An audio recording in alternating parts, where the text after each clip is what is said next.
Sobat Maestro, sesaat lagi kita akan bersama-sama mengikuti ibadah raya Minggu GBI Sukawarna. Selamat mendengarkan.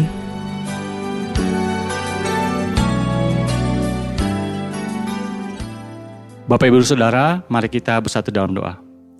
Bapa kami dalam surga, terima kasih Tuhan untuk hari ini. Terima kasih untuk kesehatan yang Kau berikan pada kami, sehingga kami bisa berkumpul, berdoa, memuji dan memuliakan nama-Mu dalam ibadah online hari ini. Kami sebagai umat Tuhan, sebagai jemaat-Mu, memberikan diri kami Tuhan sepenuhnya untuk kami bisa berjalan dalam kehendak Tuhan sesuai dengan firman Tuhan. Biarlah pimpinan Roh Kudus dalam hidup kami bisa menjadi nyata, memenuhi pikiran kami, memenuhi tubuh kami, sehingga kami melakukan segala sesuatu sesuai dengan kehendak Tuhan. Kami berdoa Tuhan membawa saudara-saudara kami yang saat ini sedang terbaring sakit, sedang mencari pekerjaan, sedang putus harapan. Tuhan, kami berdoa ke dalam tangan-Mu. Biarlah Roh Kudus yang ada dalam mereka, dalam saudara-saudara kami ini Tuhan, menyadarkan bahwa dalam kami ada kuasa yang begitu besar yang memampukan kami untuk menerima berkat, untuk menerima segala sesuatu yang baik yang telah Engkau berikan bagi kami di dalam nama-Mu ya Tuhan. Biarlah pengurapan yang ada dalam kami memenuhi pikiran kami, tubuh kami Tuhan, agar kuasa Tuhan nyata mengalir dalam kehidupan kami, memberkati kehidupan kami, keluarga kami, lingkungan kami. Bahkan orang-orang yang belum mengenal Engkau bisa berbalik, bisa menerima Engkau sebagai Tuhan dan Juru Selamat kami. Kami juga berdoa Tuhan untuk para pemimpin kami yang telah Engkau tempatkan di tengah-tengah kami. Kami mengucap syukur Tuhan, terima kasih atas pemimpin kami. Kami berdoa Tuhan untuk gembala sidang kami, Bapak Pendeta Insinyur Niko Nyotora Harjo beserta ibu dan keluarga, serta ketiga wakilnya, Bapak Pendeta Joni Lemanto beserta ibu dan keluarga, Bapak Pendeta Kamarga beserta ibu dan keluarga, Bapak Daniel Arif beserta ibu dan keluarga. Kami mengucap syukur Tuhan atas hidup mereka Tuhan. Kau tempatkan dalam kami Tuhan, di tengah-tengah kami ya Tuhan, sehingga kami bisa hidup, bisa dipimpin, bisa mengetahui apa yang Engkau rancangkan bagi kehidupan kami Tuhan sebagai jemaat Tuhan. Kami berdoa Tuhan, biarlah urapan yang ada dalam mereka mengalir, memenuhi mereka, sehingga apapun yang mereka katakan, apapun yang mereka ucapkan bagi kami Tuhan, pimpinan Roh Kudus yang memberikan hikmat, sehingga apapun itu kami sebagai umat Tuhan mengerti dan mau mengerjakannya. Kami juga berdoa Tuhan untuk bangsa dan negara kami mengucap syukur Tuhan. Kami juga menyadari bahwa hari-hari terakhir ini Tuhan, begitu banyak yang terjadi, masalah COVID, masalah ekonomi, masalah apapun yang terjadi pada bangsa kami Tuhan. Kami percaya Tuhan, itu semua dalam kedaulatan Tuhan, itu semua dalam kendali Tuhan. Kami percaya Tuhan, apapun yang kami alami, kami dapat melaluinya bersama Engkau. Terima kasih Tuhan atas kekuatan yang Engkau berikan pada kami. Kami bawa bangsa ini ke dalam tangan Tuhan, biarlah bangsa ini bisa mengenal Engkau lebih lagi.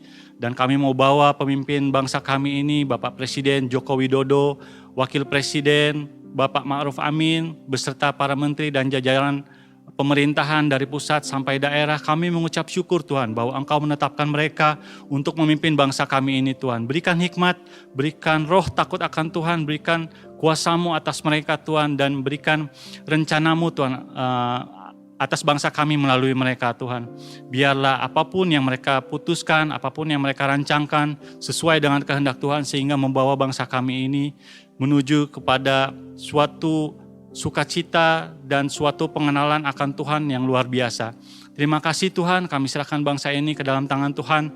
Tidak lupa juga kami berdoa untuk para dokter dan para medis yang sedang menangani pasien-pasien COVID maupun yang umum Tuhan. Kami berdoa Tuhan, biarlah Engkau memberikan kekuatan ekstra, Engkau memberikan imun yang begitu besar Tuhan bagi mereka, agar mereka bisa menjalani tugas mereka dengan baik dan penuh dengan sukacita. Kami bawa Tuhan semua ini ke dalam tangan Tuhan, karena kami percaya hanya kepada-Mu lah kami bisa berseru, hanya kepada-Mu lah kami bisa memberikan apa yang menjadi kekhawatiran kami. Kami mau tolak segala kuasa, segala hal yang tidak berasal daripada Tuhan. Di dalam nama Tuhan Yesus, kami percaya bahwa kuasa-Mu dan rencana-Mu yang baik bagi kami Sebentar lagi kami akan mendengarkan firman-Mu ya Tuhan. Kami persiapkan hati kami berdoa Tuhan, menyerahkan anak-Mu yang telah Kau utus untuk memberitakan firman-Mu. Biarlah hikmat, pengurapan Roh Kudus memenuhi pikiran dan mulut anak-Mu ini Tuhan, sehingga apa yang ingin Kau sampaikan pada kami dapat kami terima dan kami mengerti. Kami menerima tuntunan Tuhan, firman Tuhan bisa bertumbuh, bisa kami praktekkan dalam kehidupan kami bisa mengerti apa yang telah Engkau rancangan bagi kami, dan kami bisa tahu bahwa Engkau menjawab doa kami melalui firman-Mu. Terima kasih Tuhan, kami serahkan semuanya ke dalam tangan Tuhan, kami siap menerima firman-Mu. Haleluya, amin. Puji Tuhan, Bapak Ibu Saudara, salam sejahtera bagi kita semua. Mari kita sekarang siapkan hati kita untuk mendengarkan firman Tuhan. Saya ajak kita melihat dalam Efesus pasal yang keempat, ayat 13 sampai ayat 15. Efesus pasal yang keempat, ayat 13, 14, dan 15. Saya akan bacakan demikian firman Tuhan. Sampai kita semua telah mencapai kesatuan iman dan pengetahuan yang benar tentang anak Allah, kedewasaan penuh, dan tingkat pertumbuhan yang sesuai dengan kepenuhan Kristus. Sehingga kita bukan lagi anak-anak yang diombang-ambingkan oleh rupa-rupa angin pengajaran, oleh permainan palsu manusia dalam kelicikan mereka yang menyesatkan. Tetapi dengan teguh berpegang kepada kebenaran di dalam kasih, kita bertumbuh di dalam segala hal ke arah Dia, Kristus, yang adalah kepala. Jadi Bapak Ibu Saudara, Rasul Paulus mengingatkan kita sebuah target utama dalam perjalanan kehidupan Kristen kita. Target utamanya dikatakan sampai kita semua, siapapun kita.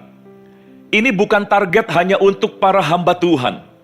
Ini bukan target hanya untuk mereka yang melayani dan memiliki jabatan-jabatan pelayanan.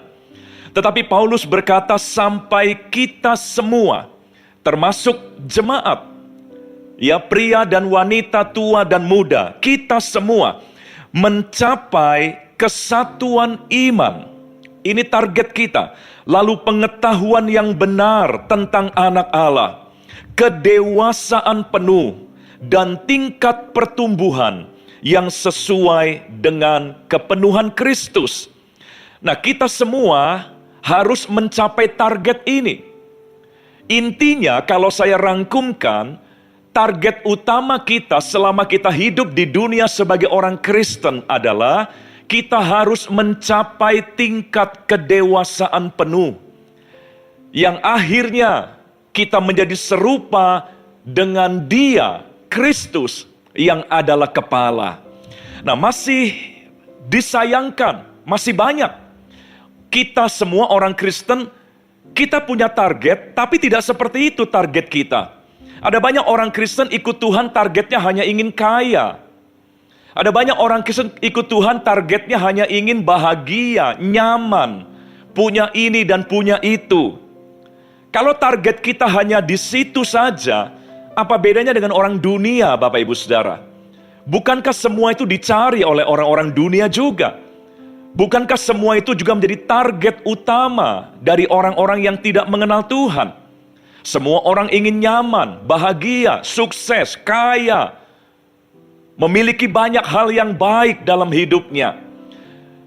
Nah, kita sebagai orang Kristen, kita punya target yang berbeda dengan orang-orang dunia. Mari kita kembali kepada target yang benar.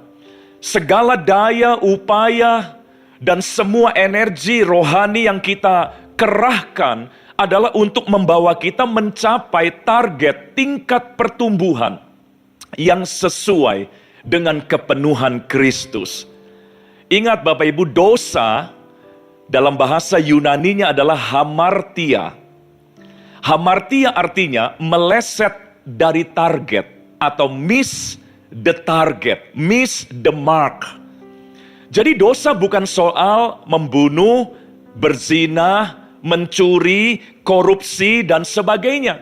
Tetapi kalau target dalam hidup kita berbeda dengan yang Tuhan tetapkan, itu sudah termasuk dosa. Kita memang tidak membunuh orang.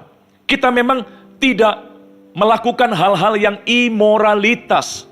Tetapi kalau target kita jadi orang Kristen hanya untuk kaya, makmur, sukses, maka kita adalah orang-orang yang miss the target, miss the mark. Itulah yang disebut dosa, hamartia. Jadi Bapak Ibu Saudara, Paulus ingin mengingatkan kita kembali. Tema besar dalam hidup kita adalah menjadi seperti Kristus. Itulah sebabnya tahun ini kita canangkan sebagai tahun integritas. Karena Kristus adalah the man of integrity. Itulah tema besar kita, menjadi seperti Kristus, bukan menjadi kaya. Tema besar kita bukan menjadi kaya, sukses, bahagia, bukan. Tapi menjadi seperti Kristus. Coba Bapak Ibu bayangkan, kalau kita mendengar kata Kristus, maka yang tergambar adalah sosok yang bagaimana?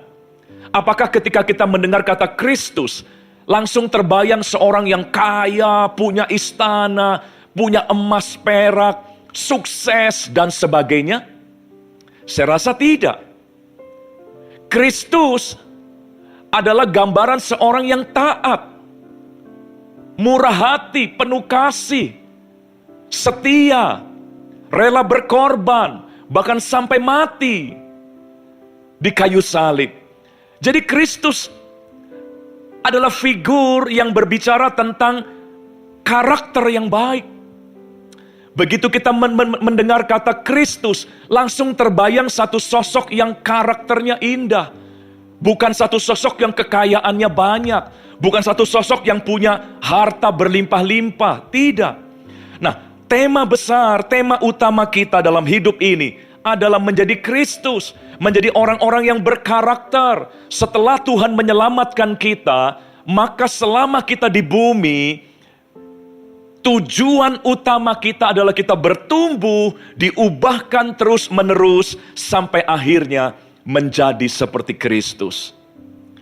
Nah, Bapak Ibu Saudara, oleh sebab itu kita harus berani berubah. Dan untuk berubah, kita harus menerima setiap krisis, tantangan, dan persoalan yang datang dalam hidup kita.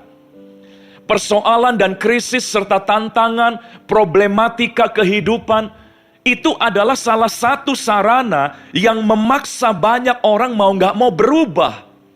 Dan ketika orang berubah, maka orang semakin dewasa, semakin matang. Itulah sebabnya pandemi diizinkan Tuhan. Belum lagi krisis-krisis individu secara personal, pergumulan-pergumulan personal yang kita hadapi. Saudara, untuk berubah kita perlu tantangan. Kadang-kadang kalau nggak ada tantangan, orang nggak mau berubah. Itulah sebabnya harus ada situasi-situasi yang men-challenge, menantang. Sehingga mau nggak mau kita berubah untuk menghadapi tantangan itu. Ada sebuah kata-kata bijak dari Tiongkok. Ini kata-kata bijak kuno. Yang mengatakan begini. Hidup memang harus penuh dengan kesulitan. Hidup memang harus penuh dengan kesusahan. Sebab lewat kesulitan dan kesusahan itulah kita berubah dan kita menjadi semakin kuat. Nah, orang-orang Kristen yang targetnya berbeda dari apa yang Paulus tadi nyatakan, orang-orang Kristen yang ikut Tuhan ke gereja, melayani hanya karena ingin diberkati, ingin kaya, ingin berhasil, dan sebagainya. Maka orang-orang Kristen seperti itu akan gampang kecewa ketika Tuhan izinkan tantangan hadir dalam hidupnya. Padahal Tuhan izinkan tantangan itu hadir untuk memaksa kita berubah. Tetapi orang-orang yang targetnya salah, mereka akan gampang menjadi kecewa, hancur, dan meninggalkan Tuhan. Filsuf Yunani yang bernama Aristotle, dia pernah bilang begini, we cannot learn without pain. We cannot learn without pain. Kita nggak bisa belajar untuk bisa lebih berhikmat, lebih pandai, lebih mengerti akan sesuatu tanpa adanya rasa sakit. Rasa sakit itulah yang mungkin muncul karena persoalan yang ada, krisis yang datang. Itu memberikan memang rasa sakit, memberikan ketidaknyamanan. Tetapi lewat itu semua, manusia menjadi orang-orang yang berpikir. Manusia akhirnya mengalami peningkatan dalam peradaban kehidupan umat manusia. Karena lewat semua krisis, tantangan, bencana yang ada, manusia mulai berpikir bagaimana untuk mengatasi semuanya. Jadi Bapak Ibu Saudara, kalau benar kita punya target menjadi seperti Kristus, maka kita adalah orang-orang yang harusnya siap untuk berhadapan dengan segala yang tidak menyenangkan dalam hidup kita. Kita tidak anggap itu sebagai kutuk. Kita tidak anggap itu sebagai kerugian. Kita tidak anggap itu sebagai kehinaan. Tetapi kita justru menganggapnya sebagai sarana untuk kita berubah. Sehingga kita bisa terus didewasakan, disempurnakan. Menjadi sama seperti Kristus. Tuhan Yesus pun tidak pernah menjanjikan kenyamanan. Tuhan Yesus tidak pernah menjanjikan segala hal yang serba enak. Masih ingatkah Bapak Ibu ketika Tuhan berkata, kalau orang mau ikut aku, Tuhan malah tawarkan dua benda yang identik dengan ketidaknyamanan, yaitu kuk dan salib. Semua yang mau ikut aku, harus pikul salibnya, harus pikul kuknya setiap hari. Kuk bicara, alat untuk kerja keras. Kuk bicara tentang keringat. Karena itu alat yang dipakai di ladang pekerjaan. Salib bicara tentang darah, penderitaan. Itulah yang Tuhan tawarkan. Tuhan tidak tawarkan kenyamanan. Bahkan di dalam Injil Matius pasal yang ke-8 ayat 19 sampai ayat 20, Bapak Ibu. Matius 8 ayat 19 sampai 20. Dikatakan demikian, lalu datanglah seorang ahli Taurat dan berkata kepadanya, Guru, aku akan mengikut engkau kemana saja engkau pergi. Wow. Inilah yang dicari oleh banyak pemimpin kan. Follower-follower yang radikal. Follower-follower yang begitu antusias. Guru, aku akan mengikut engkau kemana saja engkau pergi. Tapi Yesus justru menjawab di ayat 20. Yesus berkata kepadanya, serigala mempunyai liang dan burung mempunyai sarang, tetapi anak manusia tidak mempunyai tempat untuk meletakkan kepalanya. Artinya, kalau kamu benar mau ikut aku, siap tidak nyaman, siap berpeluh, siap untuk hadapi tantangan, siap dengan yang namanya capek, berkorban, sengsara mungkin. Itulah yang Yesus tawarkan. Yesus nggak pernah tawarkan kenyamanan. Saudara, kalau Yesus menawarkan kenyamanan, dia tidak akan mati di kayu salib. Orang-orang akan menyambut dia. Orang-orang akan mengeluh-elukan dia. Kalau Yesus menawarkan ya kelimpahan, berkat, materi, sukses dan sebagainya, dia tidak akan disalib. Itulah sebabnya mari di tengah kemajuan dunia modern hari-hari ini, kekristenan kita jangan sampai disimpangkan targetnya atau sasarannya. Mari kita kembali kepada sasaran yang benar. Ya, selama kita di muka bumi ini, goal utama kita adalah diubahkan terus sampai menjadi serupa seperti Kristus. Dan kalau kita punya target seperti itu, kita tidak akan gampang mengeluh ketika ada masalah datang. Ketika ada persoalan datang. Ketika Tuhan izinkan yang sulit-sulit datang. Kita nggak akan mengeluh. Karena kita tahu lewat semuanya kita akan semakin diubahkan. Kita akan bisa mengucap syukur untuk setiap tantangan yang ada. Seperti yang Rasul Paulus tuliskan di dalam 2 Korintus pasal yang keempat. 2 Korintus pasal yang keempat ayat 16 sampai ayat 18. 2 2 Korintus 4 ayat 16 sampai ayat 18 dikatakan demikian. Sebab itu kami tidak tawar hati, kami tidak kecewa, kami tidak putus asa begitu. Tetapi meskipun manusia lahiriah kami semakin merosot, namun manusia batiniah kami dibaharui dari sehari ke sehari. Kenapa kok Paulus tidak mengeluh, tidak merasa dirugikan, sekalipun secara fisik terjadi banyak kemerosotan dalam hidup Paulus. Secara lahiriah terjadi banyak kemerosotan. Tapi Paulus tidak tawar hati, Paulus tidak kecewa, tidak marah kepada Tuhan. Karena Paulus mengerti lewat semuanya itu manusia batiniah kami dibaharui dari hari ke hari. Inilah orang yang tahu tujuan hidupnya. Mereka hidup untuk diproses menjadi serupa seperti Kristus. Mereka hidup untuk terus dibentuk, untuk bertumbuh sampai pada tingkat kedewasaan dan kepenuhan di dalam Kristus. Makanya ketika harus ada hal-hal yang gak enak, orang seperti Paulus yang tujuan dan targetnya benar, tidak akan gampang mengeluh dan putus asa. Itu ayat 16-nya. Mari saya lanjutkan, ayat 17. Paulus bicara lagi begini. Sebab penderitaan ringan, padahal gak ringan loh saudara. Tapi Paulus anggap itu ringan. Dari mana saya tahu gak ringan? Saudara lihat aja tulisan-tulisan Paulus yang lain. Paulus bilang, karam kapal aku 3 kali, dipagut ular, kelaparan, kedinginan, ya, telanjang, keluar masuk penjara itu sudah biasa, disesah itu sudah biasa. Jadi sebetulnya berat. Tapi kenapa Paulus bisa berkata penderitaan ringan?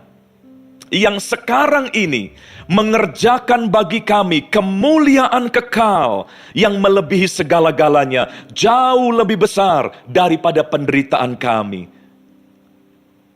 Jadi Paulus terfokus kepada hasil secara rohani yang dia akan dapatkan. Sekalipun yang jasmani merosot, tapi Paulus punya alasan untuk bersuka cita. Karena dia tahu dia semakin akan diubahkan ke dalam kemuliaan yang kekal. Lalu ayat 18 dikatakan demikian. Sebab kami tidak memperhatikan yang kelihatan, melainkan yang tak kelihatan, karena yang kelihatan adalah sementara, sedangkan yang tidak kelihatan adalah kekal. Nah saudara, kenapa kita seringkali gampang mengeluh? Kenapa kita seringkali gampang marah kepada Tuhan, kecewa? Karena fokus kita hanya ingin nyaman, ikut Tuhan hanya ingin nyaman, ingin sukses, ingin bahagia, ingin enak selantiasa. Makanya kita gampang mengeluh, dikit-dikit kita gampang kecewa kepada Tuhan. Karena target kita salah. Paulus tidak gampang mengeluh karena targetnya benar. Itulah juga yang dialami oleh orang-orang yang hebat yang ada di Alkitab. Tuhan bisa saja menghindarkan Yusuf di dalam perjanjian lama. Tuhan bisa saja menghindarkan Yusuf dari sumur. Kan dia pernah dibuang ke sumur yang kering. Allah bisa saja hindarkan Yusuf dari penjara, dari fitnahan istri Potifar. Bisa saja Allah mau hindarkan itu. Tapi Allah tidak hindarkan itu. Justru lewat semuanya Yusuf didewasakan. Yusuf bertumbuh dewasa lewat semuanya. Dan Yusuf tidak kecewa. Kenapa Tuhan tidak hindarkan dia dari istri Potifar, dari kebencian saudara-saudaranya? Tidak. Hal yang lain juga, Allah bisa saja hindarkan Daniel dari gua singa. Allah bisa saja hindarkan Sadra, Mesa, Abednego dari dapur api yang bernyala-nyala. Allah bisa saja hindarkan Paulus tadi dari karam kapal, dari penjara, dari aniaya dan penyesahan, bisa. Tapi Allah tidak hindarkan orang-orang hebat itu dari semua yang buruk. Karena lewat semuanya mereka bertumbuh, mereka berubah. Mereka menjadi teladan. Mereka menjadi orang-orang yang bisa mencerminkan kemuliaan Allah. Dan orang-orang ini tidak menyesali dan tidak kecewa, karena target mereka adalah target yang benar. Saudara, seringkali kita mengeluh karena target kita salah. Impian kita salah. Jadi Kristen impian kita hanya ingin kaya, diberkati, punya ini, punya itu, dan sebagainya. Padahal Tuhan gak pernah janjikan itu. Tuhan janjikan kuk dan salib. Mari luruskan kembali pandangan dan arah hidup kita. Yakobus pasal yang pertama, Bapak Ibu Saudara, ayat yang kedua, tiga, dan keempat. Kita lihat tulisan dari rasul yang lain. Yakobus pasal yang pertama, ayat 2, ayat 3, dan ayat yang keempat. Dikatakan, saudara-saudaraku, anggaplah sebagai suatu kebahagiaan apabila kamu jatuh ke dalam berbagai-bagai pencobaan. Nah saudara, kalau target kita jadi anak Tuhan hanya ingin kaya, sukses, enak, diberkati, kita nggak mungkin bisa melakukan ayat ini. Kita nggak mungkin bisa menganggap pencobaan sebagai kebahagiaan. Kita nggak mungkin bisa menganggap krisis, persoalan hidup sebagai sesuatu yang membahagiakan. Nggak bisa. Kita akan dibuat menderita karena itu semua. Tapi kenapa Yakobus mengajak kita, anggaplah sebagai suatu kebahagiaan apabila kamu jatuh ke dalam berbagai-bagai pencobaan. Ayat 3-nya dikatakan, sebab kamu tahu bahwa ujian terhadap imanmu itu menghasilkan ketekunan. Ini karakter Kristus. Dan ayat yang keempat, biarlah ketekunan itu memperoleh buah yang matang, supaya kamu menjadi sempurna dan utuh dan tak kekurangan suatu apapun juga. Jadi Yakobus berkata, kalau kamu mau menganggap pencobaan sebagai sebuah kebahagiaan, kamu harus fokus kepada hasil-hasil rohani yang akan kamu dapatkan melalui semuanya. Bukan lagi fokus kepada hal-hal jasmani, tapi fokus kepada hal-hal rohani yang akan tumbuh di kemudian hari. Ketekunan yang akan tumbuh, kesabaran yang akan tumbuh, kasih, pengharapan yang akan tumbuh. Kalau kamu fokus ke situ, seperti Paulus, fokus kepada manusia batiniahnya, bukan kepada manusia jasmaniahnya. Jadi Bapak Ibu Saudara, mari kita hindarkan dari kesusahan yang tidak perlu. Kita seringkali susah, bukan karena keadaan yang menyusahkan kita, bukan karena Tuhan yang menyusahkan kita, tapi karena kita punya target-target yang salah. Kitalah yang menyusahkan diri kita sendiri. Seorang negarawan Amerika, Benjamin Franklin, dia pernah tulis kalimat begini, berubah mungkin sulit dan gak enak, tetapi tidak berubah pasti fatal dalam hidup kita. Berubah mungkin sulit, tapi tidak berubah pasti fatal. Nah, itulah sebabnya karena Tuhan mau kita berubah, makanya Tuhan seringkali hadirkan tantangan. Saudara, kenapa ilmu pengetahuan maju? Karena ada banyak pertanyaan dan tantangan yang memaksa orang berpikir. Kenapa dunia kesehatan maju? Karena ada banyak penyakit. Kenapa dunia ekonomi maju? Karena ada banyak krisis. Semua kemajuan muncul dari yang namanya tantangan. Karena tantangan itu memaksa kita berubah. Dan ketika kita berubah, kita semakin dewasa dan semakin matang. Anda dan saya bisa berubah. Percayalah. Ya, makanya jangan lagi salah target dalam hidup kita. Ada cerita, seorang pendaki gunung legendaris yang namanya Edmund Hillary. Begitu hebatnya prestasi yang dia buat, sehingga dia mendapat gelar kebangsawanan Sir Edmund Hillary. Nah, ketika dia ingin menaklukkan puncak tertinggi dunia, yaitu puncak Everest, Mount Everest, usahanya yang pertama gagal. Dan bukan cuma gagal, dia hampir mati, terbunuh dalam usahanya yang pertama. Lalu beberapa pengamat dan wartawan berpikir pasti orang ini pasti kapok, nggak mungkin mau coba lagi. Tapi ternyata nggak berselang lama dari kegagalannya, Edmund Hillary mengumpulkan wartawan dan memberikan konferensi pers bahwa dia menetapkan tanggal di mana dia akan mencoba kembali untuk menaklukkan Mount Everest. Lalu ketika dia mengumumkan seperti itu, ada beberapa yang bertanya, kamu nggak jerah, kamu nggak kapok, masih hidup aja kamu untung loh. Kemarin kamu harusnya mati katanya. Tapi Edmund Hillary bilang begini, ya saya gagal kemarin, saya hampir fatal, hampir mati kemarin, betul. Tapi kenapa saya mau mencoba kembali? Dia bilang, karena Gunung Everest tidak berubah. Tingginya dari dulu seperti itu terus. Tapi aku bisa berubah. Aku bisa mengubah pengetahuanku menjadi lebih baik daripada sebelumnya. Aku bisa mengubah strategiku. Aku bisa mengubah alat-alat perlengkapan dan penunjang yang aku akan bawa nanti. Gunung itu tidak berubah, tapi aku bisa berubah. Jadi artinya, yang tidak berubah akhirnya akan ditaklukkan oleh yang berubah. Nah, akhirnya Edmund Hillary menaklukkan Mount Everest. Nah, saudara, dalam hidup kita pun seperti itu. Bahkan kita menghadapi krisis yang terus berubah. Masa kitanya nggak berubah?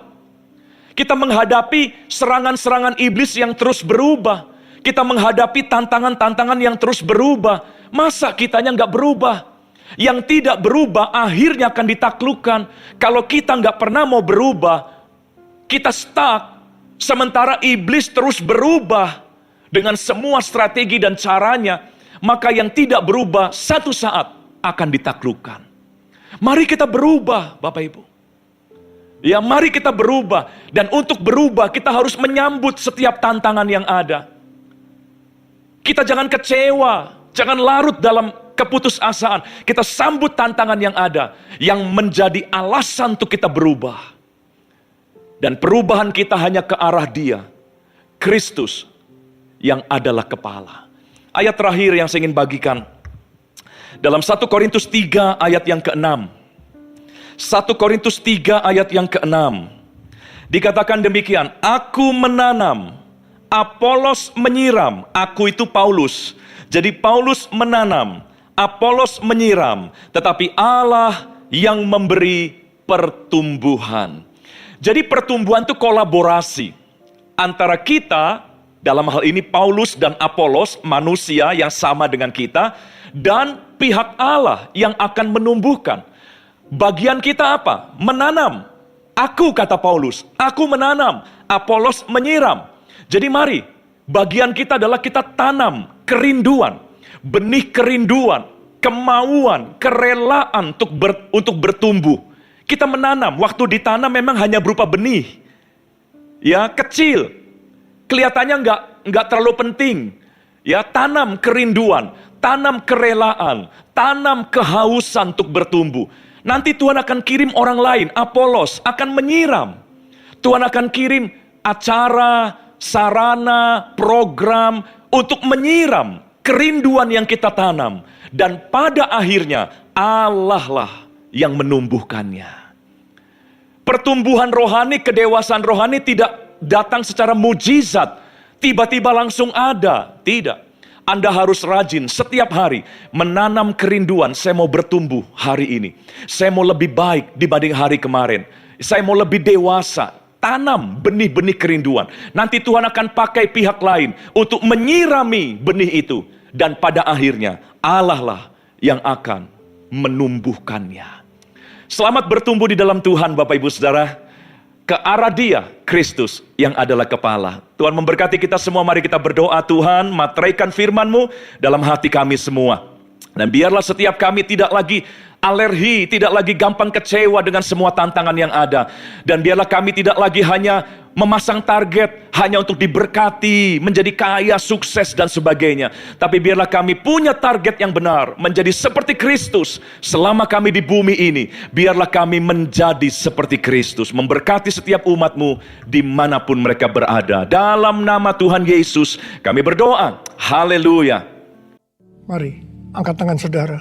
terimalah berkat Tuhan. Kasih karunia yang berlimpah-limpah daripada Allah Bapa dalam Anak yang tunggal Yesus Kristus. Persekutuan yang manis dengan Roh Kudus menyertai saudara sekalian mulai hari ini. Sampai Tuhan Yesus datang menjemput kita di awan-awan dan bahkan sampai selama-lamanya. Yang percaya bersama-sama katakan, amin.